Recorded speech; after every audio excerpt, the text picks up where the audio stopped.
I can't be sick and you are not checking up on me, or you can't have a friend or a colleague that is sick for like 2 months in the hospital and you are not checking up on the person. I was in the hospital for 2 months and I can remember very vividly my direct boss didn't check up on me, not for one day. Every other person did, yeah, but the person I was working with directly did not check up on me one day, and that really meant a lot to me. I felt very bad owing to the fact that they were even owing salaries for like 8 months. So I'm like, you're owing for 8 months, and the littlest thing of like showing empathy, you're just checking up, that couldn't be done. Yeah. And so I told my parents that, you know what, I think it is time. Don't forget, salaries were being owed for 8 months. So sometimes we're always looking for that one thing that would tell us, like, you know what, it's time for you to move. I was out of job for 4 months, but I just told God that I know your hand is in this, and there was a time frame I wanted to get a job back. I went to work the next day, wrote my resignation letter, submitted it, and yeah, I resigned. I resigned and I went home. I didn't have a job, but I had one thing. I had a God.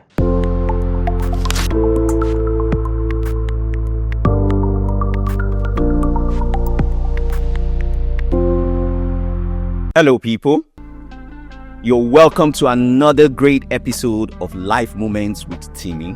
My name is Oluwatimileyin Ayekiitan, and today I have the beautiful, talented, and ever exquisite Ifeoma Okoroafo. Ifeoma is a hospitality genius. That's what I call her, because she's been in the hospitality industry for quite a while. And she has done fantastically well with a brand and grown in an organization. She's how would I say? She's the plug in the hospitality market in the city of Lasgidi. So if you have anything hospitality, I think you should call her. And even I would say, start following her, start commenting, start engaging her, because she does amazing content even about hospitality. But she's not just that kind of person that does content alone. She's in the space, so she's not viewing it from outside and commenting about it. She's an hospitality engineer. That's how I call it, because she's engineering it, she's working it, she's pushing the norms. And I don't to talk about her. I've said a lot. She did say, is it me he's talking about? Yes, it's you I'm talking about, because you're doing amazing well. So Ifeoma, you're welcome to this episode, and thank you for joining us. Thank you for having me, Timi. It's so good to be here on Live Moments with Timi. Super excited to be here, and I can't wait to see what we get talking about. Exactly. So you see, this thing happens all the time when I bring a guest. The first thing they ask me, what are the questions? And I'm like, there's no question. I was like, how do you say there's no question? I said, really, there's no question. The whole point of Live Moments is to have conversations. Yes, I know you're in the hospitality space. Yes, I'll be asking you about the hospitality space. Yes, have I done some digging about you? Yes, but really, I like it to be organic and for it to just flow wherever it gets to. So, quickly, to jump into the conversation, Ifeoma, or can I call you Ify? Yeah, you can call me Ify. Anyone is fine. Okay. Ifeoma, Ify, I'm fine. Yeah, good. Okay. So Ify, how was growing up for you? Amazing. How was growing up for me? So I would say growing up was actually very fantastic. Growing up was amazing for me. I'm not even going to lie. I come from a family of 6. My mom, my dad, my elder sister, and 2 younger brothers. I am the second of 4 children, and growing up for me was a very good one, because I'm from a very close-knitted family. Like, we grew up in love, we grew up bonding together, grew up in understanding. We grew up being our own best friends. Let me just put it like that. So my family is so full of love. So growing up for me was kind of different from what other people would say, because my home was full of so much love. My parents had so much love to give, and We also had so much love to give people. So it was just all love for me growing up. Even when we had struggles here and there, that love that just binded us together just kept us going. So for me, I grew up in a family filled with love. Not just my immediate family, even my extended family. Love, love, love. So growing up for me was very good. Of course, we know it cannot always be rosy, but the thing that kept us going was love and contentment. Because growing up for me, my parents always made sure that we understood the true essence of contentment, and that shaped who we are as a family. So I would say growing up for me was amazing. We didn't have everything, but we had love, which is like the most important thing. So yeah. Okay, good. So educationally, what's your background like? Oh yes, educationally, yeah. For me, of course, I went to primary school. I grew up in Lagos, Nigeria. Yeah, I just had to put it out there. Primary school, secondary school, then I went to university. In university, I studied management information system, and coming out of university, I didn't use it to do anything, trust me. What did you call it? MIS, management information system. Oh, MIS. Okay. Yes. I don't know what that is, but continue. So, in school, they'll put computer science and management information system. Okay, so now they it makes slash sense it. Now, Yeah. So that's why I studied. But which secondary school did you go to? I went to Royal Crown Comprehensive High School. You went to Royal Crown, Iju Shaga. Iju Shaga. Did you know that? Really? Balogun Bus. Amazing. Exactly. Yes. I went there right from JS1 to SS3. I went there. That's where I went to. What of primary? Yeah. Primary school, I went to Starfield Educational Center. I'm sure you know Starfield too. Oh God. So I can get your gist. Did you go to Starfield also? How can you get my gist? I didn't go to Starfield. So what I'm trying to make what set were you? Can I remember that? I can't remember. So if you're within 03 to 2010, in fact 2013, you can get your gist. You can't get my gist. That means you can get my gist. Don't worry. So let's continue. Okay. You're talking about university, MIS, that you didn't use it for anything. Yeah. So MIS in university, and I went to Udegbe, North American University in Benin Republic. I studied that. Okay. You can get my gist from there too also. No.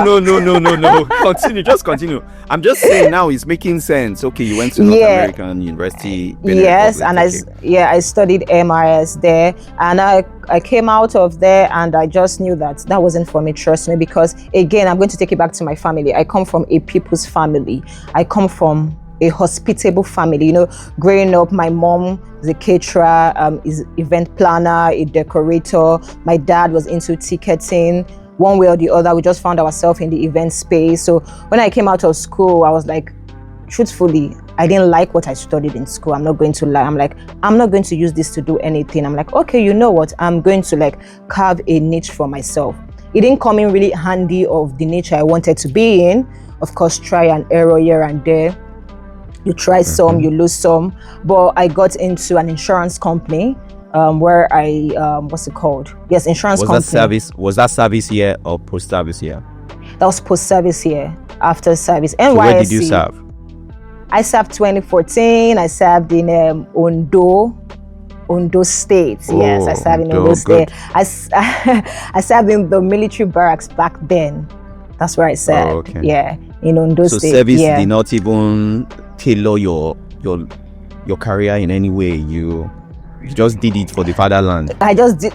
We have to for the father's land. So I did it for the father's land. But then again, in a way, I think now that you mention it and thinking about it, the barracks was actually, the cantonment was actually very big because there was the medical center there were schools there, and they had their event center. Luckily, for one reason, I was posted to serve there.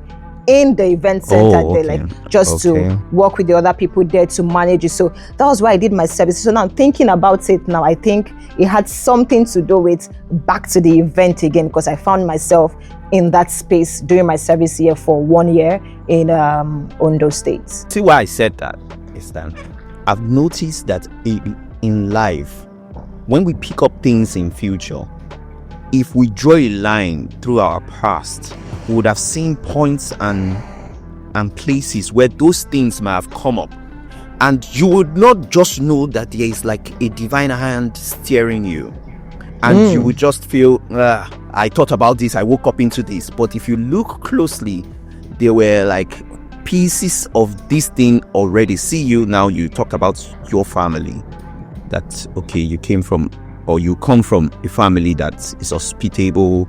There was event planning in your family, there was ticketing / let's say a flight agency and all those things in your family. You had the catering service and all that. Correct. It looks like something was already steering you, whether you like it or not. Now service here, we've picked the fact that okay, you were posted to an event planning space, and you functioned there for 1 year. Yeah. So after service now, I'm sure that's where you found yourself in insurance. Correct.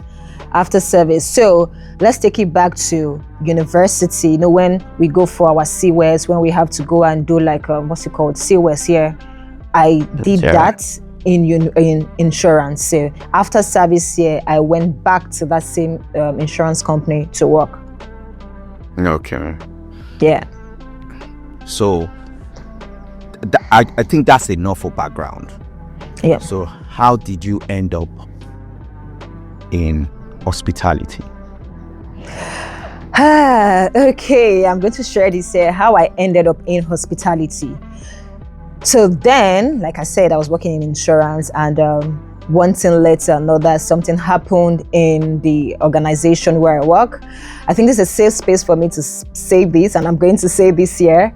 It was during the COVID period. Okay. It was during the COVID period, and whatever happened that period, I had whatever happened that period, and I was in the hospital for like so whatever happened that period.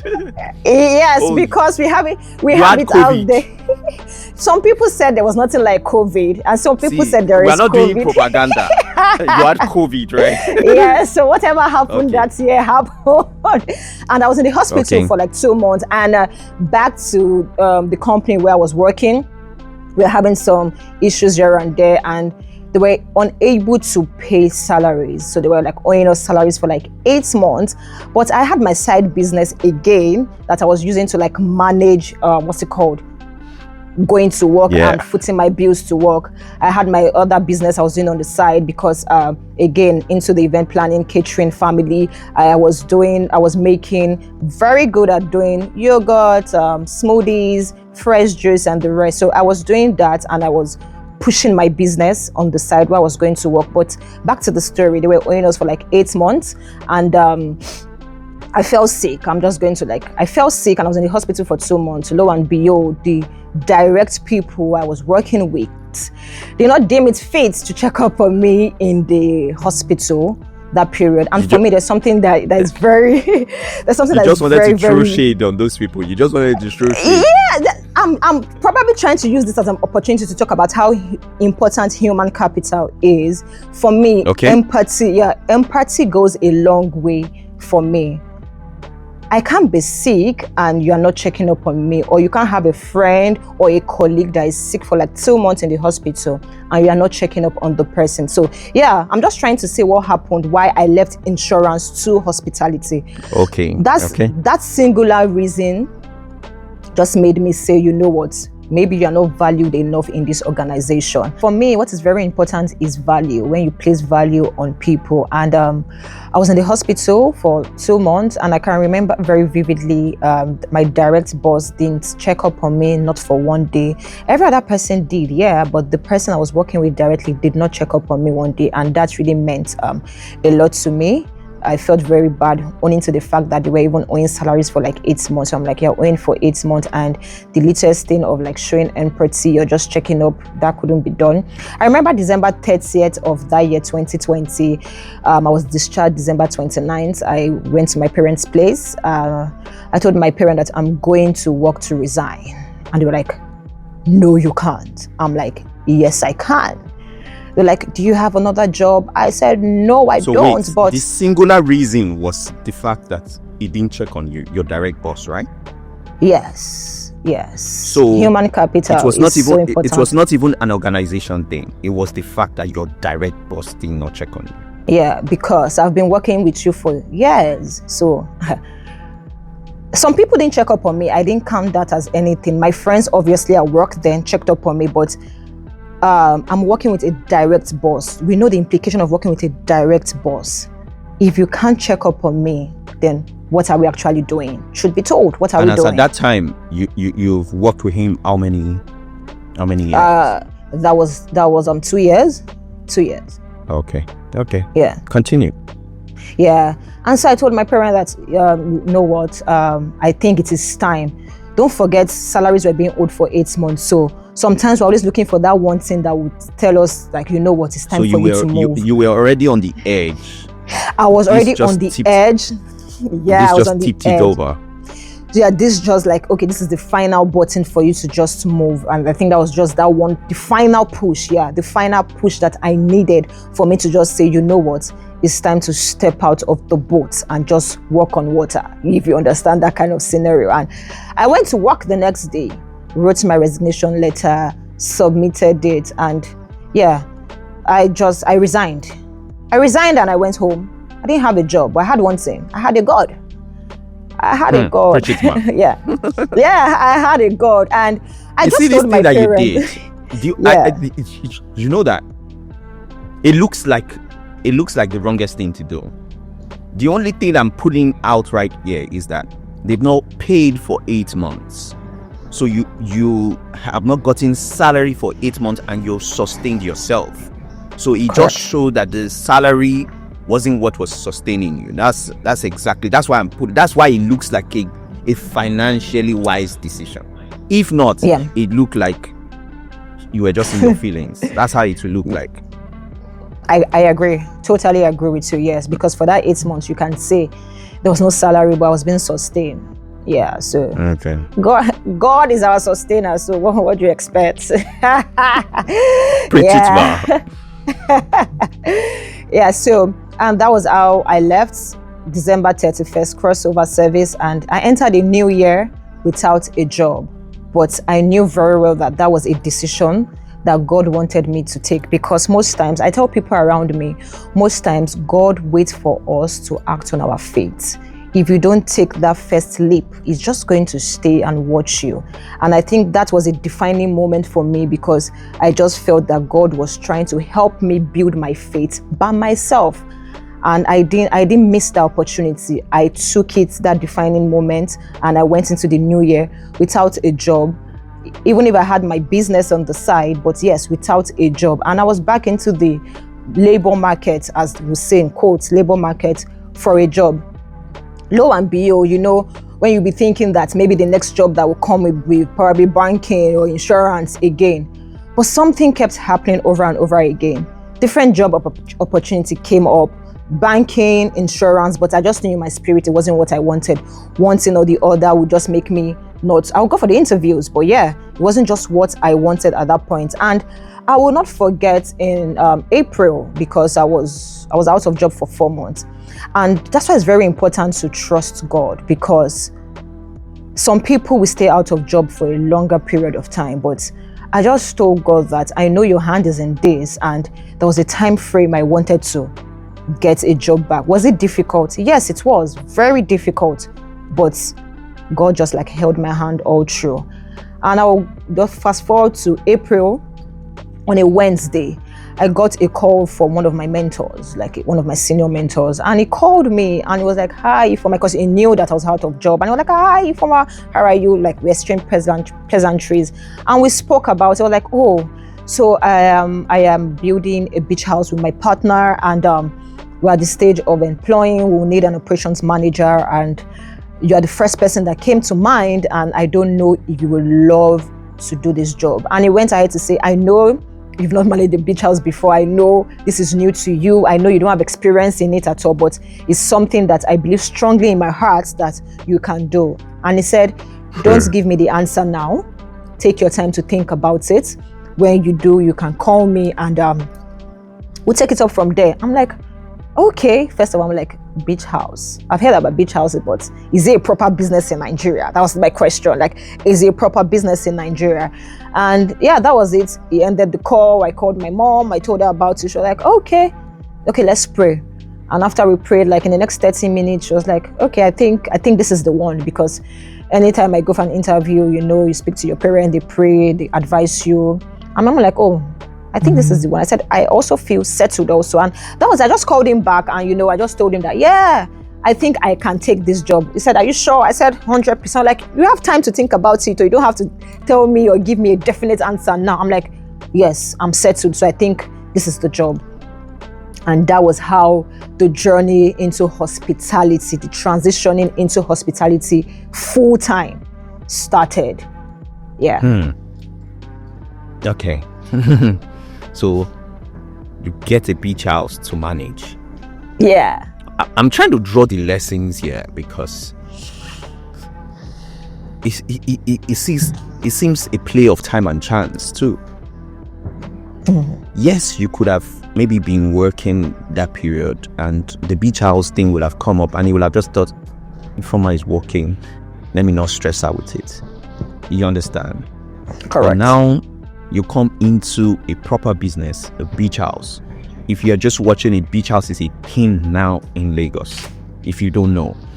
So, and we're talking of 2020, 2021. Correct, right? 2021. Yeah, 2021. We're talking about 2021. So how, as Detty December, I think that was the year of Detty December. Yeah, the year the phrase Detty December was coined. Yes, after COVID, after everybody was locked up, COVID was boring. So 2021, Detty December. The brand Detty December came out. And that was how you guys launched. It was born. And that was how you guys launched a beach house. Okay, good. So now, taking a business that is budding, that really you know nothing about, how did you change it into what it is today? Amazing. So transitioning from insurance to hospitality, something I knew nothing about. I knew about hospitality, but in terms of as a proper work, in terms of accommodation under hospitality, no, I did not have an idea about it. But there's something, when you're with God, you're never alone. I'm blessed with the gift of men. So when I say I'm blessed with the gift of men, research, you just go into research, because this was like an open portfolio for me to learn, relearn, unlearn. And this was given to me to like manage this thing, do this thing on your own. Yes, with the help of your MD, but there's no other help apart from your MD. Yeah. It was your baby. It was like a baby for me. Yes, it was like a baby for me. So I reached out to people. I started researching, started reading about it. At the time, my sister is a full-time event planner. So she had like one or two ideas of how we can go about it, or how I can go about it. And that was it. Basically, my sister and friends around me puts me through, and the internet, everything you're looking for is on the internet. Knowledge is on the internet. So I started researching, started reading about beach houses, how it's done in other countries, how it can be done here, how I can make the operations better, because I was brought on as the operations manager. So how can I make the operations better? And I'm going to a land that I didn't even know, because yes, Ilashe is in Lagos, but it's by boat, by water. You have to get there in like 30 minutes by boat. So going into the land of Ilashe and seeing a different way of life completely, that was another thing again. But then again, they say wisdom is profitable to direct. The first thing I did was to get familiar with the people of Ilashe, get familiar with the indigenes of Ilashe. learn their way of life, learn the way they do things, their do's and don'ts, just familiarize myself with the people of Ilashe, because this is where our business is established. And there are other beach houses there also. By the way, the name of our beach house is Avara Beach House. Avara Beach House at Ilashe. So there are other beach houses there also. People will pay for you pay for adverts, but continue. There are other beach houses there. I got familiar with the other beach houses. I paid them a visit to see the way they do things, also to learn one or two from them. And that was it. I put pen to paper. I started implementing things that I read, things that I research on, things I hear from people, the advice from people. And yeah, that was how I started. Starting the operations of the place wasn't easy, because first of all, I don't like water. I don't like water. And here I am. My 9 to 5 means I have to go to my place of work by water every day. Wow. Every day, yes. Because I have to go to work every day. Every day. I'm like, so you go on the boats, and the kind of boats that go to Ilashe are speed boats most times. Yes, correct. And it was so funny. You know, when we hear this statement, they say, "Oh, God has an amazing sense of humor." He sure do. Because tell me why someone like me that think I can drown in a bucket of water have to now go to work. That's a new one. Drown in a bucket of water. And tell me that at that time you could not swim, right? You already know the answer to that. I could not swim. You know the answer to that. I could not swim. So now I had to learn how to swim, because it's a survival skill for the kind of work that I do. So I had to learn how to swim. But yeah, I had to go to work every day, familiarize myself with the environment, to the operations of how a beach house is being done, how to function, and everything you can think of. And that was how the journey into hospitality started full time. Now we've seen how you got into hospitality. So now, is Shortlet really making money in Lagos? Because everybody I see, when you ask them of a business that they can do, the first thing they tell you is start a Shortlet. Start a Shortlet. That's the first thing they tell you to do. So are you telling me that is Shortlet a king in Lagos? Amazing. So yes, Shortlet is a thing in Lagos. So for us as an organization, we started with Beach House, and over the course of a year, we transitioned, or we expanded, I would rather say expanded, into short stay apartments in Lagos on land. Yes, so we had that. And I would say, yes, Shortlet is a thing. Shortlet is a business. But then again, I would say is the market not saturated? Yes, I'm going to say this. What is the definition of a business to you? Because in Lagos, Nigeria, the Shortlet business is saturated. Saturated even seems like a nice word. Is oversaturated. But I can tell you for free, some people don't run their Shortlet as a business. People just run it as a side thing, in the sense that, oh, I have an apartment somewhere that I'm not using. Let's just set it up and just put it in the market. So they are not really making money off it. Yeah, they're not really making money off it, because they have not seen it as a proper business, not just a side thing that is just bringing in one small money for me. You know, the way we individuals, or the way people run businesses, are different. The way we see businesses are different. Somebody can be selling, what should I use as an example? Somebody can be selling in the market clothes and just sell it normally. And somebody again can be selling clothes and brand it as a proper business, as a proper organization, not just one thing on the side. So what I've come to realize in Lagos, Nigeria, is the Shortlet business is saturated. Yeah. But are people seeing it as a business? No, they are not. They are not. So for us, we positioned ourselves as a business, not just as a thing on the side. Not just a side thing of, oh, I have extra money, let me just start this thing. No. So we positioned ourselves as a business.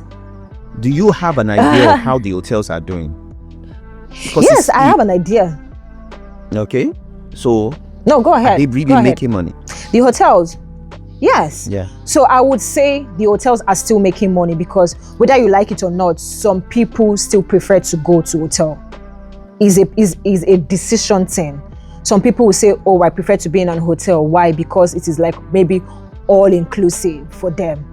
Everything, like the tap of their phone, everything is happening. They have that what's it called? They have that leisure of having the front desk downstairs. They can just walk downstairs to talk to somebody downstairs. They can see somebody physically. So hotels are still making money. Handled. Their laundry, everything is everything. They can order room service.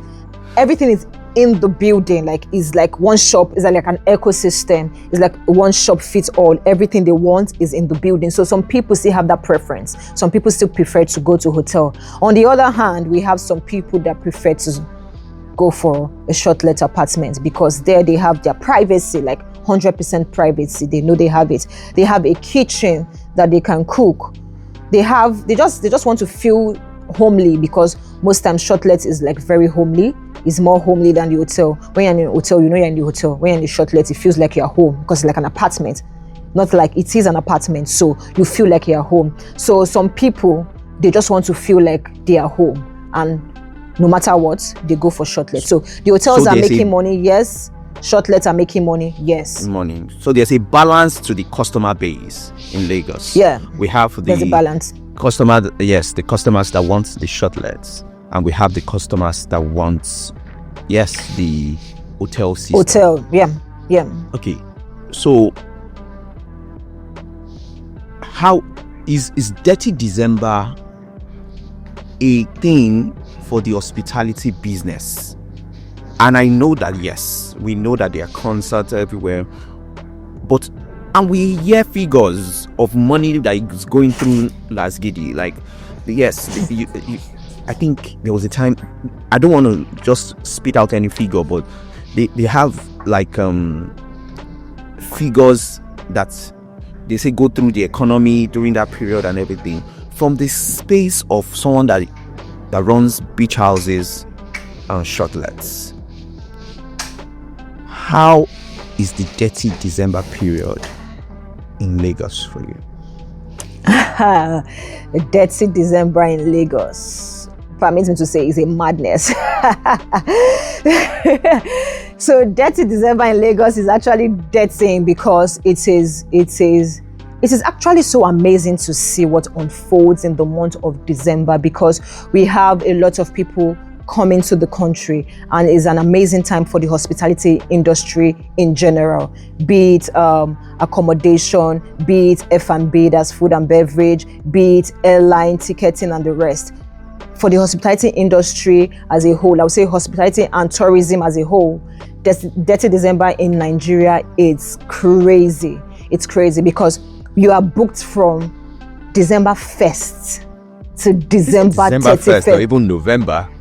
You know, we're saying Dirty December, so I'm even trying to just put it in the umbrella of December. But if we move it to November, from second week November, people are already coming into the country from all parts of the world. They're already coming into Lagos, Nigeria, and every other part of Nigeria, not just Lagos, yeah? And it is amazing to see that you enjoy the hospitality more, the business side of it more in December, because you get to meet different kind of people. You get to see your business at full capacity. I'm sure everybody can say they are on 100% occupancy rate during this period. It is 100% occupancy rate, and the figures you see are actually very true, because even in the month of December, there is, like, in quote, not enough space for people to stay. Everybody is booked out. Everybody is booked out. Even people that are not booked from January to October. When it comes to December, every apartment, every hotel, every accommodation, restaurant, reservation here and there, beach house, everything. Beach house is booked back to back. You have back to back guests coming in. They want to experience what it's like to be in a beach house in Lagos. The beach house is booked, your apartment is booked, accommodation is booked, restaurants are booked, everything booked for December. So the figures that we see for Detty December, trust me, 100% correct. In revenue, 100% correct. So what's the period now? We've said second week in November. To what period? Yeah, so from second week to November up to second week in January or first week. So from after the first week in January, people start returning back to their respective countries. They're going back to work. It's a new year. They have to get back to work. So the decline begins to happen from the second week of January. Lagos begins to feel normal. The population in Lagos now reduces. People are going back to their country. So you can breathe fresh air. You can breathe fresh air, but we don't mind having that back to back every time because the revenue is speaking. I wanted to say, so for you people as a business, it's a good thing, but you as an individual, that's the period everybody's trying to wind down. You're trying to take time off, spend time with family, or even go have fun yourself. So how does it even work for staffs in the hospitality market? Okay, amazing. So because we know we're in hospitality and we have our calendar, so we know the peak period and the down period. We know the peak season and the dry season. We know the dry season and the wet season. So we have our calendar and we know what to do. Work-life balance is very important for us. So we know when people are winding down in December, that is our most busiest time. So your leave, because we are very, very hard on you taking your leave. Your leave period, you have to take your leave from February until October. That window, February to October, that window, you have to go for your leave to relax because you know the work that is coming ahead in December. And again, after January, the second week in January, everything begins to wind down, then you can now relax also. So for us, we already know the industry that we're in, hospitality. So it's not new to us. Nobody is grumbling that, I want to do this, I want to do that. It's not new to us. I know the beautiful thing about hospitality is while you're working, you are having, should I say, fun? Because it's a beach house. I'm going to take beach house for example. When people come to the beach house, what are they coming to do? Family get together, they're coming for parties, they're coming for events and the rest of them. Of course, you are in the beach house. If you're in the beach house with them on the day of their event, there's music playing. You can just stay in one corner and nod your head and just you can just stay in one corner and just nod your head and say, fun is when you want to be there. It's not when maybe your own friends are in maybe another beach house having fun and you have to be at work because you're literally at work. You're working, so you know how to balance it. Music is playing, you're doing your work, you're shaking your head. What's the nice music? So you can just relax like that. But for the apartment, of course, you can't go into the apartment. But the joy that you know that your apartment is booked back to back, and you're attending to clients, you're attending to their needs. It just comes with just one kind of joy that you cannot explain. That's why hospitality is a thing of the heart. If you are not a hospitable person by nature, the work might be very taxing and difficult for you to do, because at the end of the day, hospitality is service. You are here to serve people. You are here to anticipate their needs even before they ask. So there's a lot of brain work behind it. So if you are not a hospitable person naturally, you might not enjoy the work that we do. You might see it as a burden. You might see it as too heavy to carry. So, but if you love the job, if you're hospitable, if you love hospitality, if you're a hospitable person, you find joy and pleasure in the work, because at the end of the day, you are serving people. So So it's still service, really. So hospitality is service. Service. If one is to invest in any area of hospitality, where will you point the person? Which direction will you point the person in? Okay, so if you're talking about investment in hospitality, the first question I'm going to ask is, so which portion would you point the person to invest in? Because I know hospitality is big, but okay, I have this money, I want to invest in hospitality. which area of hospitality do you think is more profitable? More profitable. So it depends on the location rather. So if you're coming to ask me, we're using Lagos as a case study. Okay, Lagos is our case study. I know that we have people from different areas, but we're using Lagos as a case study. Okay, so Lagos as a case study. If you want to invest in hospitality, I would say accommodation in Lagos brings in money. F&B, food and beverage, that is your restaurant, brings in money. So if you want to invest in hospitality in Lagos, Nigeria, you can look into accommodation, you can look into F&B, and you can also look into recreational centers. In Lagos, we don't really have a lot of recreational centers. Yeah, so this is something that I feel like people can invest in. If you are looking for something to invest in, recreational centers in Lagos is a must to have. Also, bringing back our heritage, because hospitality at the end of the day is still an umbrella under tourism. So I'll just speak for hospitality and tourism, bringing back our heritage. So I've searched in Lagos, and we know we don't really have a lot of museums that speak about our heritage as a nation, museums that preserve our heritage, and that's still under hospitality, that preserve our heritage. That's still under hospitality. There are not a lot. That's why I said, yeah, that's why I said there is. Get. Yeah, I know there's a museum that opened just close to TBS. Correct.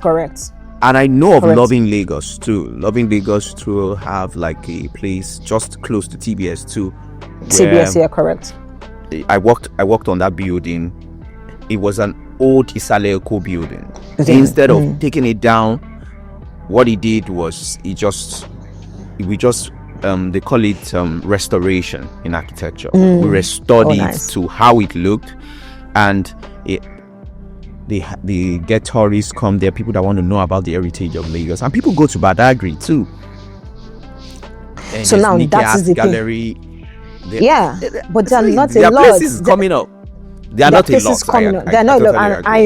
I know we're talking about investments. If you want to invest in something in Lagos, I think those are good places for people to look at also, like the Badagry that you mentioned now. If you go to Badagry, is it really appealing for people to see? Yeah, is this something that when you come to Lagos, they tell you must not leave Lagos until you see Badagry? That should be the way it should be. Yeah, that is the mindset we should carry when we want to invest, because at the end of the day, we all travel out of Nigeria to visit other countries, and we're paying money to see things in their own country, and there are a lot of it over there. So I'm not saying we're not doing a good job in Nigeria, we are, but we can do better. So back to the question, if you want to invest in hospitality or tourism in Nigeria, Lagos to be precise, let's look at preserving our heritage, having museums, having museums, having a lot of other things. We have a lot of things that even we as ourselves, we don't even know. Do you know that we can have a place where people come and see how adire is being made in a very beautiful space, not a space that is not appealing for people to come? True. I totally agree. There's even a way Balogun Market can be revamped that is a tourist point. Yes, it's a tourist point. Yeah. So we can work on these are all the things. We can work on all these things. Yeah, these are all the things that I feel like, let's even leave let's even leave accommodation and the rest. You mentioned Nike Hat Gallery. We can have a lot of those kind of galleries, not just one. I just mentioned this at the end now. It would be beautiful for a foreigner to come into the country and is going to this very massive space where what they do is they take you on a tour on how they make our locally, because adire is a thing right now. Everywhere you go, even outside the country, adire is a thing. Even Ashoke. Thank you. Even Ashoke. Yes, everybody's wearing Ashoke suits, Ashoke pants. Yeah, it's all over the place. It's everywhere.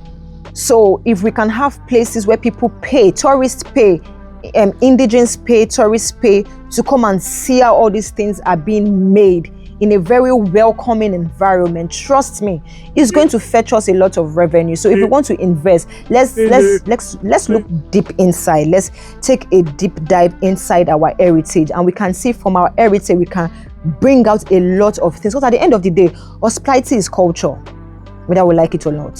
Hospitality is still around culture. Sure. So once we look deep down into our culture, we can see things that we can bring out of it, that we can sell to the world and invest in. At the end of the day, it's a win-win for everybody. Yeah, it's funny enough that you mentioned F&B, which is food.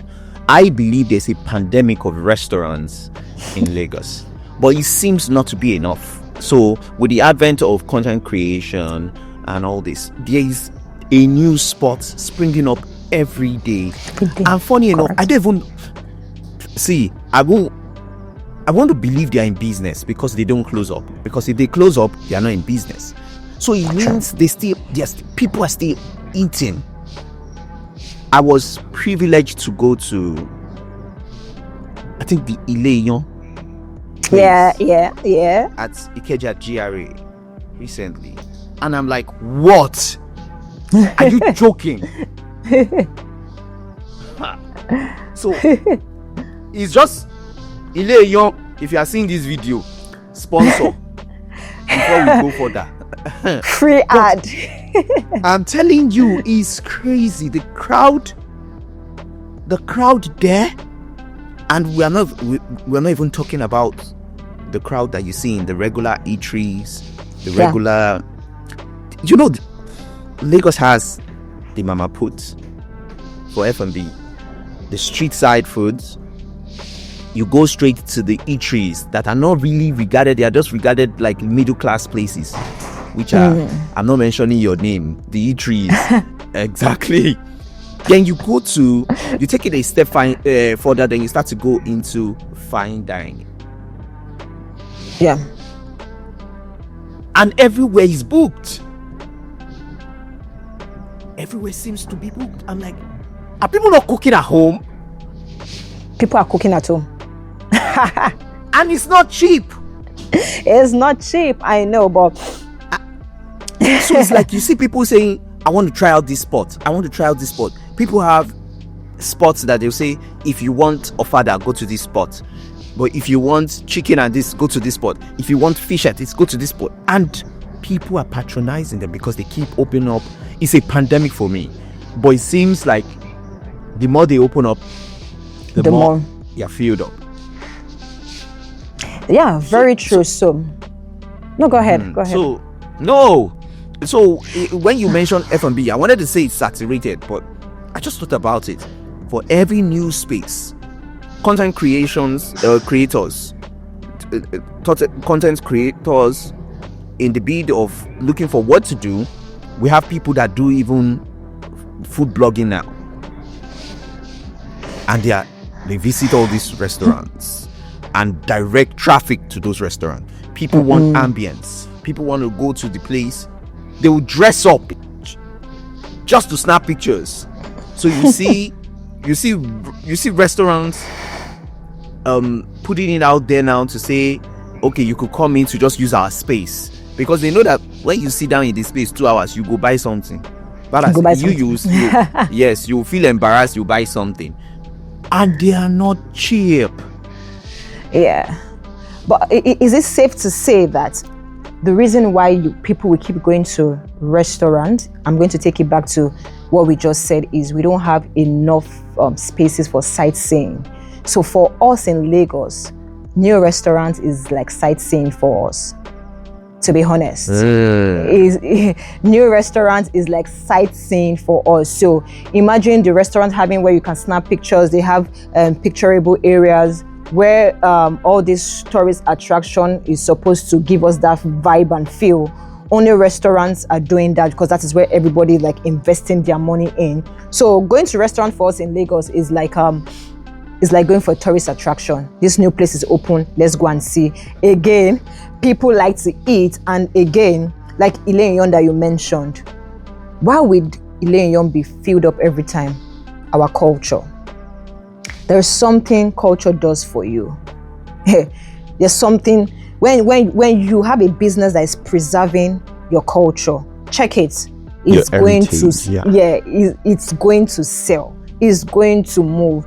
People want to eat pounded yam because I don't need to travel to I don't need to travel to the state where pounded yam is from to go and eat pounded yam. In the heart of Lagos, I have someone that is doing it like it is from there.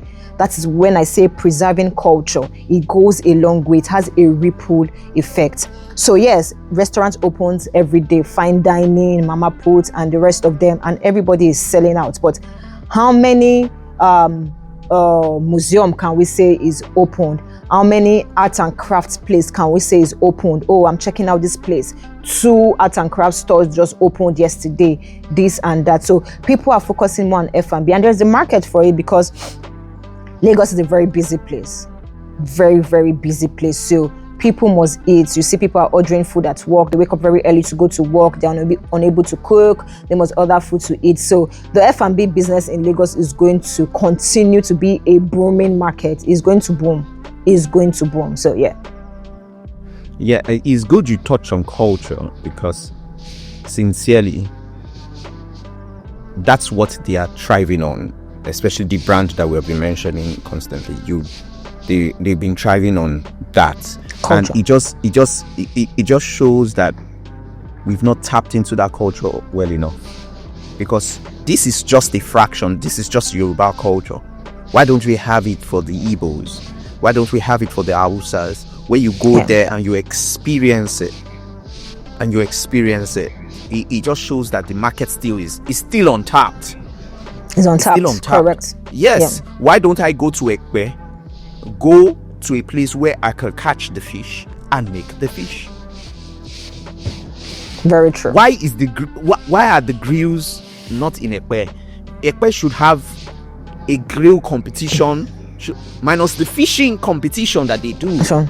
They should have a grilling competition. They should tell you, if you want to get the freshest of fish, go to Ekpe, where there are places, there are facilities that you can catch it, grill it, and at the same time you can grill it. Then they can guide you with the sauce, because I'm seeing that now in Lagos, where you go in there and the ingredients are there. You're seated around a big stove, and you're the one curating and making your food. I'm like, Lagos, too much idea. I'm telling you, too much idea. But when you center it, yes, culture. So you're selling more than the food now. You're selling an experience. Thank you. You're selling an experience. Okay. So, from your own side, what do you think the future of hospitality in Lagos is going to be? Because I'm telling you, you think you have seen the crowd. You've not seen the crowd.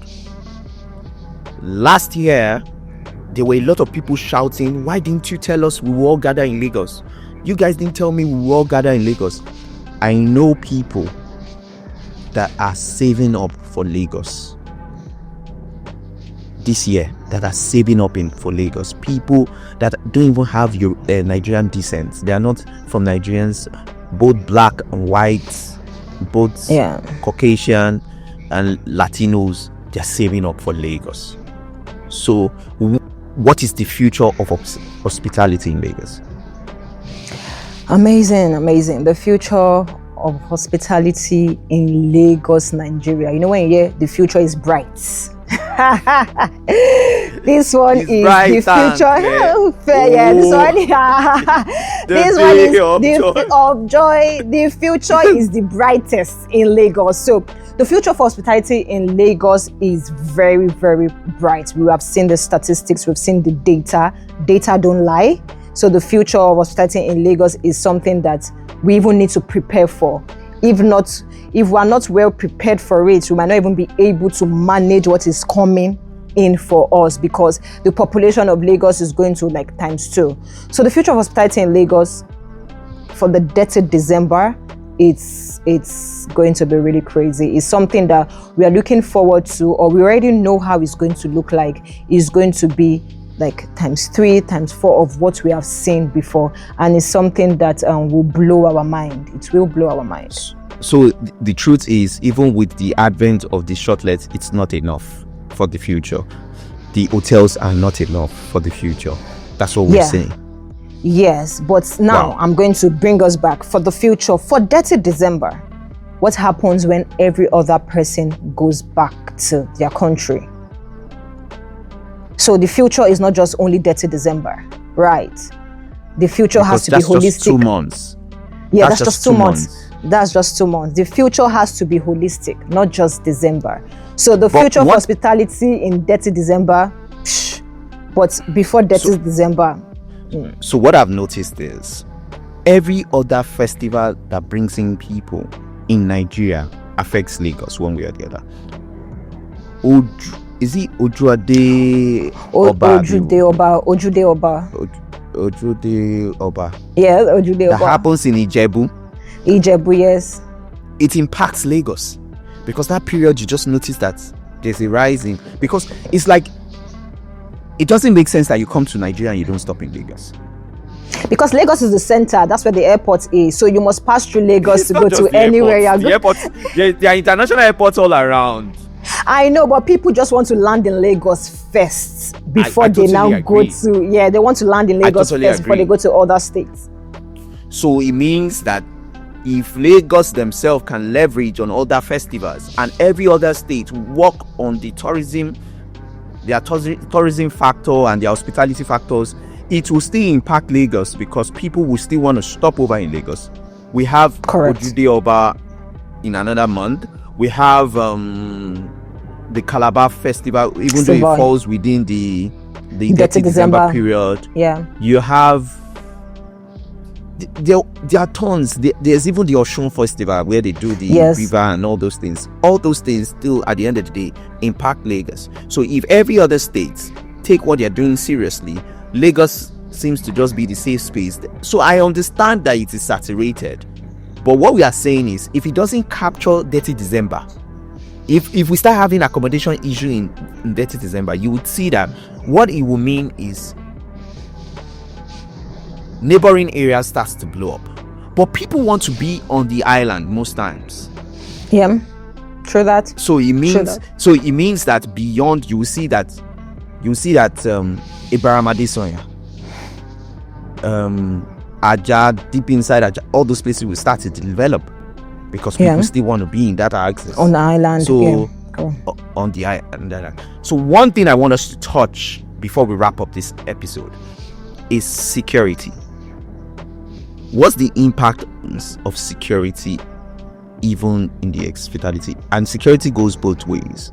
Security for both the people taking these spaces and security for the owner, because people can be crazy too. People are throwing up parties and they're breaking things and they're doing things and people. So how do you manage security on both sides?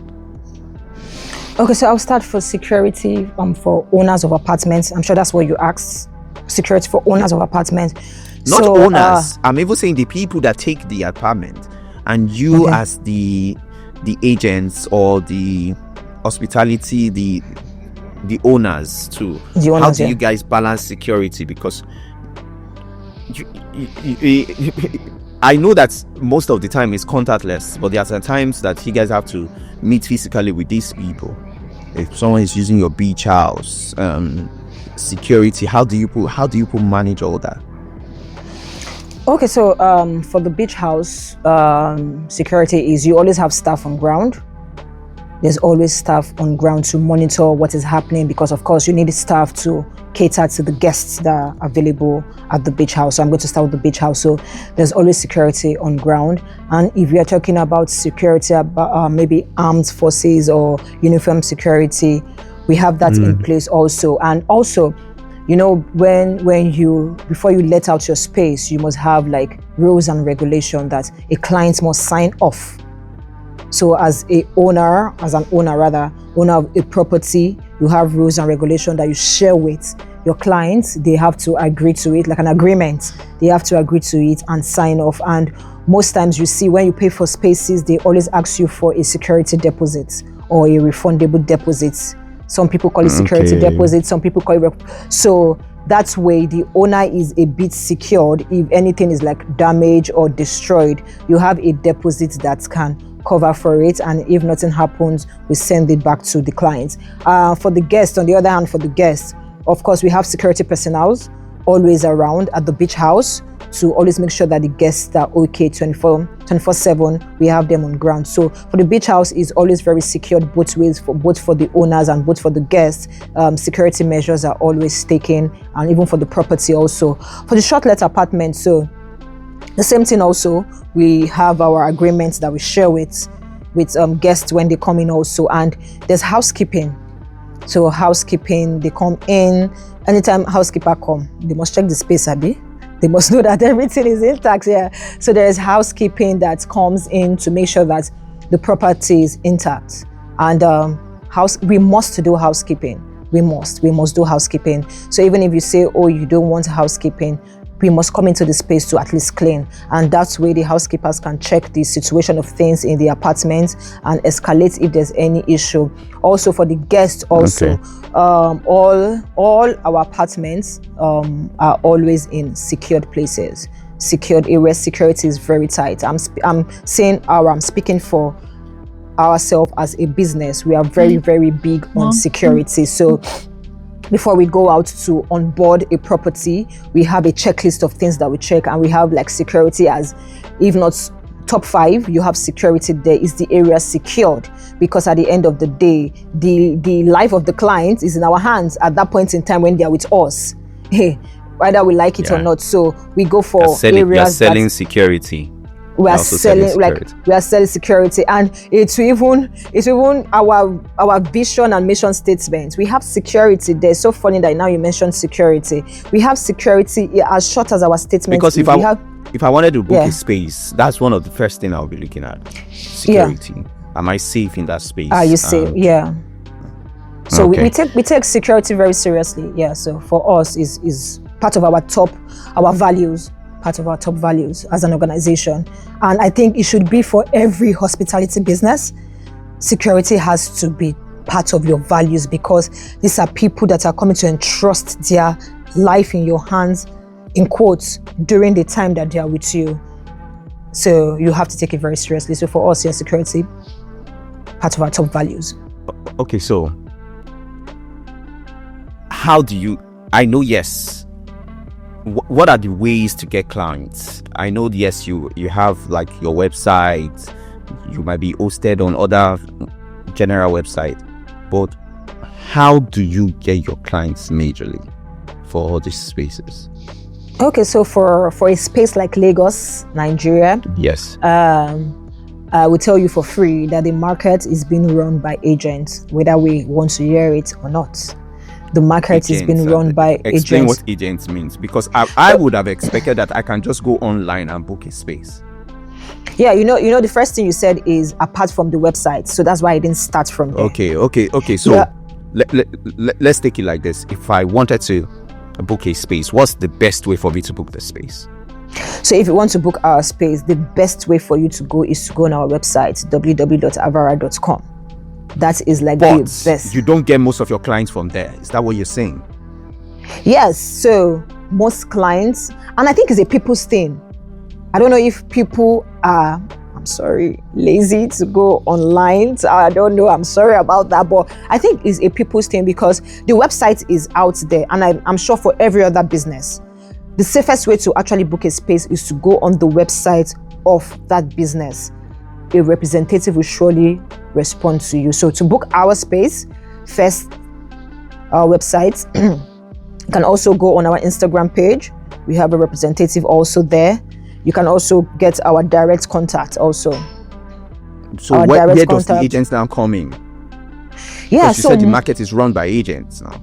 Yeah. So the business on its own is run by agents in Lagos. Yeah. They have a community. So I would maybe now take it back to the foundation of how Shortlet started in Lagos before it became a blown out business. It started by people having their personal homes and setting it up, and now giving it to people to say, please help me market this space to somebody. Yeah, so that's how the business, that is the history of how Shortlet started in Lagos, and that's where they now build a momentum before we now have people come in and take it as a proper business. We now have people building websites and the like, so we can't even now negate. So that's how the agent thing is, like the management people, the people that were helping them manage the space, have now become agents, because again, it wasn't like a proper business. Some of them don't even have names, okay, you have like ours that we have named Avara. Some of them, like I said, it's just the apartment. Oh, I have one apartment I'm not using. They just put it up. They don't even have names. So if I don't have a name, why am I building a website? I just have one guy that I can say, manage my space for me. Then help me tell your friend to tell your friend that in case they're looking for a place to stay, I have a place. And that's how it started in Lagos. So now we are just trying to make it a business, or is already a business, not trying to, is already an established business in Lagos, Nigeria. But the agents, you can't still rule them out because they've been there from the beginning of the business, and they still get the most of the gigs.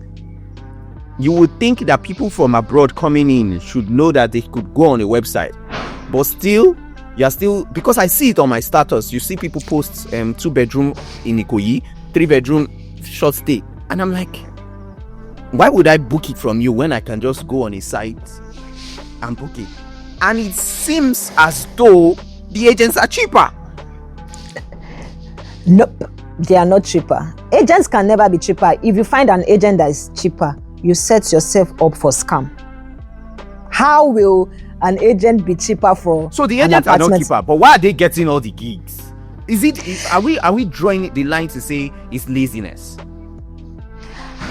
Maybe that's the word we are going to use, because yes, that's the question. Why would somebody that is abroad not go on a website, but rather speak to, oh, Timi, you have a friend that knows somebody that have an apartment, right? You say yes, okay, please give me the person's contact. Why would somebody do that? Why not ask Timi, do you know a company that runs Shortlet in Lagos? And Timi says yes. Okay, please, can you give me their website or their website, their booking platform? Where can I book on? People hardly do that because, again, when we check the statistics, when we check the data, we have a lot of influx of people coming in from Canada, America, US into the country as our clients. And when you see, they still book through the agent. Why so? So that's the issue. That's why I said is a people thing. So when people now start getting used to the fact that you can go online, search for an apartment and book online, even on Airbnb, on bookings.com, you have a lot of apartments there. But people still, as long as they're coming to Nigeria, maybe it's still that security thing. I can't say. I think it's also based on review too. You want somebody that can say, "There's this 2-bedroom, you will like it. I've been there." I think that also maybe my heart to it. But when you go to other countries, do you look for an agent to book your apartment from? We don't. We book it online. But in Nigeria, if you just want to know somebody knows a good place, I don't know why. Because I can almost, because the truth is, I won't lie. If I wanted to book a space in Lagos, I would call somebody. Exactly. So now I'm asking you the question, why? Now I'm asking you the question now from a manager to a client. From a consumer, why? Yes, from a consumer level. I just want somebody that can say, so it's the same way when you want to get somebody, like you want to employ somebody for something. You can as well just put out an advert. Yeah. And say, I'm employing so. But have you noticed that in Nigeria, you want somebody that knows someone? You always say, do you have anybody that's... referral. You just want somebody... It's the referral thing. You want someone that... There's the Yoruba term we use for it. We say, Tolo Kundi, which means that someone that has been referred. So you can always maybe go back to the referred person to say, I trust you. Yeah, so you are booking it based on the referral of someone else. Referral. So yes, so if you had stayed there before and I call you and I say, Ify, I'm looking for a 2-bed. Let's even assume you don't even do that. You'll be like, I used this one when I was in Nigeria or last week or something. It's a very good space. Let me send you the number of. So immediately it just bypasses the internet or the website or something.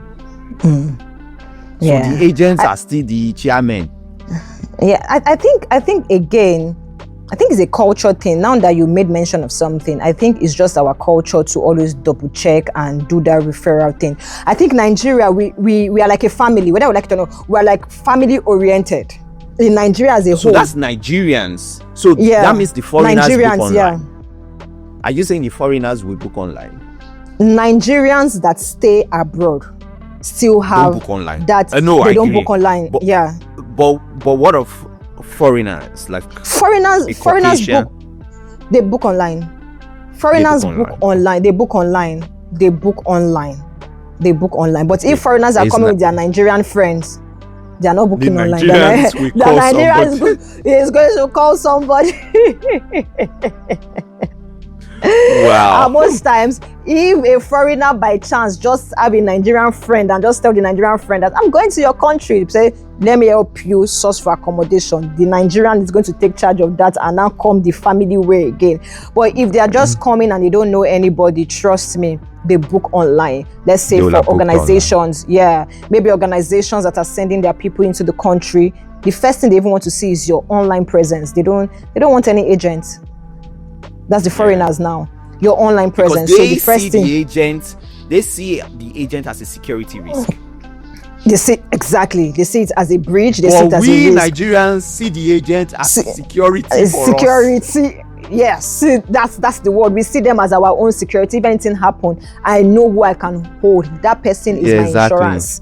To them, the agent is an insurance. But to those abroad, it's a security risk. Oh, yeah, that's the security nice. risk. Yeah, so it's a cultural thing. It's a cultural thing. At the end of the day.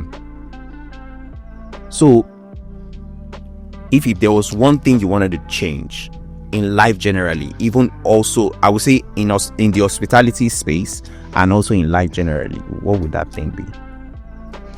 If there's one thing I want to change in the hospitality space, so are we still based on Lagos, Nigeria, or the whole world? Or generally, anyway, if you want to limit it to Lagos, fine. If not, what would you want to change? Okay, so I would bring it to Lagos or Nigeria as a whole. So there is something I say over and over again. If you see any of my posts, I always write it there. I say the only thing missing in hospitality is hospitality. I will take that again. The only thing missing in hospitality is hospitality. So if I want to change anything as a whole, it's changing hospitality itself. The way people do hospitality, the way we treat hospitality, the way we project hospitality. So in Lagos, we really want us to be more hospitable, because to be fair on us, Lagos is more of like a hustle ground.